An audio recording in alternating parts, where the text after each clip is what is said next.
probeer even een paar redens weer scherp te krijgen. Dit is eigenlijk wat hobbywerk voor zelfs. Dit is in de jongtijden wat voor de meesten die hun redens wel wat scherp gaan willen.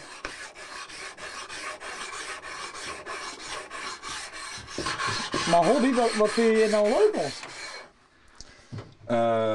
Ja. Vind ik eigenlijk zelf net. Maar het is wel mooi werk aan wat het man.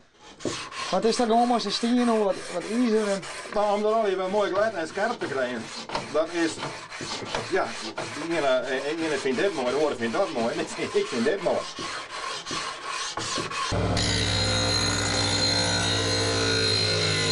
Wat vindt jouw vrouw van jouw hobby? Want je hebt wel aardig herrie hier.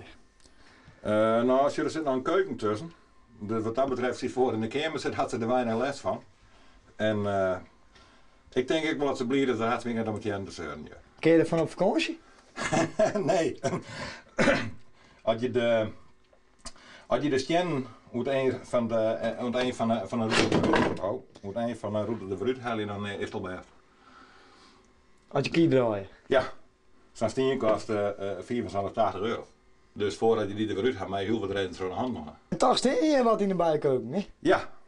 Nou, maar dat is een aardigheid hier. Van een pakje de bak in een weekend, dan hebben we dat wel nog aan met wat